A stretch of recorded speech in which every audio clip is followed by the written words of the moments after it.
A Transmissão Paulista divulgou o resultado do primeiro trimestre de 2024, os números foram de crescimento, porém, quando você olhar o lucro em relação ao trimestre anterior, teve uma forte queda, a gente já vai entender, tá? Então nós temos aqui uma receita em relação ao primeiro trimestre de 2023 crescendo 24,3%, enquanto o PMSO gerenciável aumentou 9,4%, a empresa está crescendo e aí está tendo que gastar mais também nesse momento. O EBITDA, que seria a linha mais importante de todas, um crescimento de 21,4% no EBITDA da empresa. Se você comparar em relação ao quarto trimestre, também teve um crescimento aqui, 826,7%, então melhorou aqui também em relação ao quarto trimestre de 2023, tá? Continuando aqui, nós temos um lucro líquido que cresceu 33,7% em relação ao mesmo trimestre do ano passado, porém, quando você chega aqui à linha de lucro líquido do trimestre anterior, né, tivemos aqui um lucro de 900 milhões. Isso aqui a gente já percebe, né, que tem aqui distorção, olha só, o lucro maior do que o EBITDA, né? Eu já expliquei no resultado do trimestre anterior, tem mais detalhes, mas eu diria assim, o principal é o quê? O JCP, né, conforme eu também havia dito lá, o JCP, quando você paga JCP ao invés de dividendos, a empresa tem um retorno disso ali, que a empresa acabou ali lançando no quarto trimestre de 2023, então isso aqui é o principal impacto que aí você vê essa diferença no lucro. Então não fica comparando muito o lucro, olha mais o EBITDA mesmo, tá? A gente vê que a empresa continuou o quê? Crescendo os resultados, tá? A dívida que aumentou 12% em relação ao primeiro trimestre do ano passado, porque ela está num processo de investimento, também aumentou um pouquinho aqui em relação ao trimestre anterior, né? Ela está realmente investindo bastante, só que o EBITDA está crescendo mais do que a dívida. Então, ainda não está se alavancando neste momento, mas em algum momento vai ficar um pouco mais alavancada sim, porém, sem grandes sustos na minha visão, não deve passar de 4x o endividamento. O CAPEX da empresa está pesado, olha só, 835 milhões, aumentou muito aqui, né? Muito investimento que a empresa vem fazendo, tá? Margens bacaníssimas de 37% praticamente e 25,5% aqui de ROI, muito bacana os números da empresa. Um primeiro potencial ruído da empresa seria quando a gente vê aqui as disponibilidades, que é uma forma de a gente ver a eficiência da empresa. A gente viu que caiu aqui um pouco, né? Só que é explicado pelo período de reforços e melhorias que ela está passando aqui. Além dos leilões de transmissão que ela ganha, as linhas mais antigas dela estão passando ali, vamos chamar de manutenção, para melhorar a linha, ampliar, enfim, são os reforços e melhorias que a gente chama. E aí está tendo ter paradas programadas e tudo mais, e aí, né, acaba realmente impactando aqui na disponibilidade. Então, isso que poderia ser um problema aqui na empresa, afetar aqui os lucros e tudo mais, né, em um setor de transmissão você não pode vacilar, senão você acaba ficando muito para trás das concorrentes, né, e não é um vacilo, é mais aqui o planejamento dos reforços e melhorias, tá? Então, tranquilo até o momento.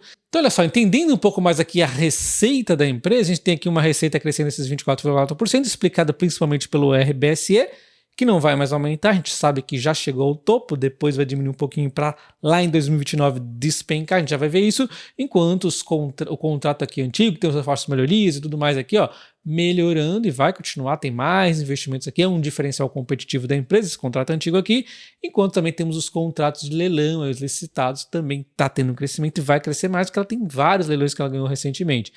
Porém, a gente vê aqui, uns impactos aqui em PV e PA, já vou mostrar para vocês, e aí, enfim, a gente tem uma receita líquida, então, crescendo esses 24,3%, vamos dar uma olhada. Então, olha só, a receita comparativa aqui com o mesmo trimestre do ano passado, olha só, temos aqui, então, os novos projetos sendo entregues, né, que os leilões de transmissão, temos o RBSE, depois do reperfilamento, tá?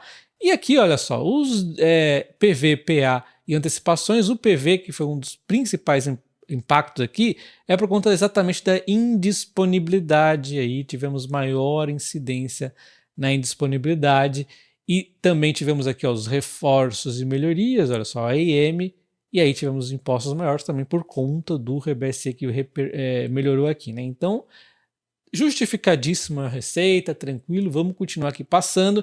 Receita, outro susto aqui do pessoal é que ela vem crescendo mais neste momento por conta do RBSE, e não vai mais crescer, a gente sabe disso, então realmente isso aqui ajuda, da mesma forma que ajudou a empresa a cair, agora acaba ajudando um pouco a subir, ela não vai mais aumentar, vai até cair um pouco, então, num primeiro momento. Então, aqui realmente a gente perde isso aqui de crescimento, mas a gente vai ganhar aqui nas outras frentes, que é sem contar o RBSE, né, que são os contratos licitados, tem aí os reforços e melhorias que vão cada vez crescer mais. Mas ela usa essa receita aqui para crescer mais nesta outra frente, porque ela sabe do desafio que ela vai ter lá em 2029, né? Olha só, 2029, na verdade é metade de 2028, né?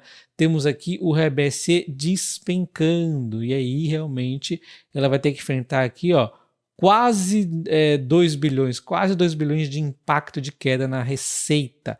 E aliás, no ano que vem nós vamos ter um pouquinho aqui de quedinha também, né? E temos aquele em discussão lá com a ANEEL, 1 bilhão, né, que pode ser em algum momento aqui recontabilizado na empresa. A gente tem que ficar no radar isso aqui, pode ir à promoção, mas de modo geral é uma empresa muito aqui, vamos dizer, previsível, né, não nos traz grandes sustos. Normalmente quando tem susto é alguma coisa política, né, esse RBSE aqui foi uma desgraceira lá no passado, né, atrapalhou muito a empresa quando não tinha nada de recebimento, aí passou a receber, realmente a empresa começou a andar, começou a crescer novamente, tá? E ela vai usando isso aqui muito para crescer, então não fico preocupado que ela tem bastante coisa para crescer aqui até acabar esse RBSE.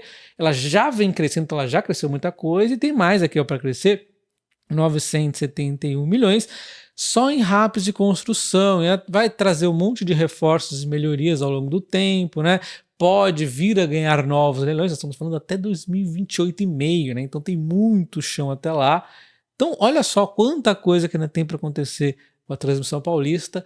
Vai chegar um momento, sim, que talvez dependendo do preço que ela esteja sendo negociada aqui nesses anos, é bom a gente ficar atento que talvez não seja a hora de comprar ela. Mas nesses meios dos ruídos é bacana, ainda mais quando justamente ela se recupera do RBSE, tem a questão do dividendo que ela só está pagando uma vez por ano nesse momento, o mercado não gosta tanto, eu acho bacana porque acaba gerando uma pressãozinha ali, e tem a Eletrobras também colaborando aí, querendo vender a Transmissão Paulista, podendo fazer queda nas ações, né? E a gente tem que aproveitar porque vai chegar um momento aqui, ó, que talvez ela fique, né, nos preços muito fortes nesses três períodos aqui, né? Enfim. Continuando, então, nós temos aqui os custos que aumentaram, porque a empresa está crescendo, investindo aí, né, sem grandes surpresas. Tivemos até um período aí no passado, aí, na época da pandemia e tudo mais, teve um aumento muito por conta da inflação, agora nem isso teve, assim, nada a destacar aqui. Lucro líquido, então, né, crescendo porque a receita cresceu bastante. Tivemos aqui os custos que diminuíram um pouquinho os ganhos, né, na parte do lucro, equivalência patrimonial também, né, que ela tem aqui fazendo crescer.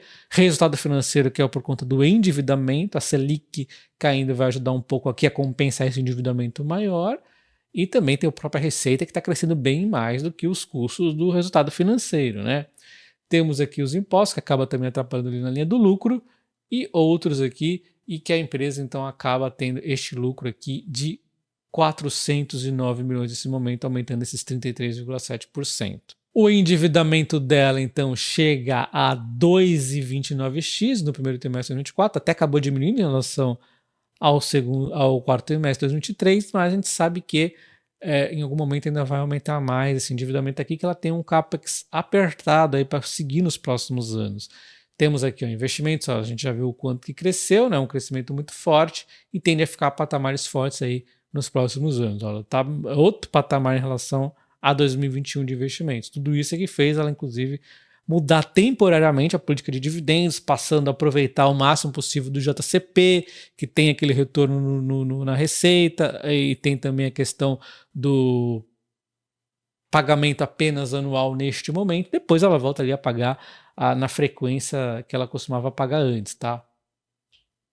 Só relembrando aqui que a empresa costumava ter uma periodicidade de cerca de 4, às vezes 5 vezes ao ano de pagamento de dividendos, o que é super bacana, mas enquanto ela está pagando uma vez por ano, também não vejo grandes diferenças.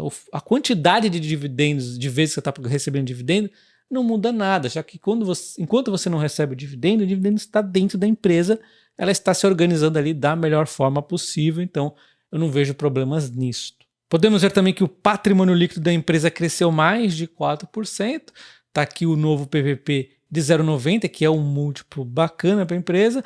Outro ponto que os pessoal me comentaram aí nesses dias é em relação ao tiro da Transmissão Paulista ser baixo. Mas você perguntar que o tiro da empresa é baixo é a mesma coisa que você perguntar que o preço justo da empresa é baixo. Isso é baseado nos cálculos de alguma empresa, Bradesco, sei lá, Credit Suisse, alguma empresa está calculando um TIR da Transição Paulista, por exemplo. Então, não é um múltiplo que é apenas matemática, não tem como a gente contestar. É um indicador que tem interferência humana, e aí a gente vê constantemente essas casas de análise, elas erram aqui em relação às transmissoras. Então, não fique muito aqui levando em consideração os tiros assim de que as empresas corretoras e casas de análise calculam. Não estou falando para você ignorar, assim, veja os argumentos que eles falam e tudo mais, mas assim, não leve como um dado que é imutável, é um número calculado por alguém, tá bom?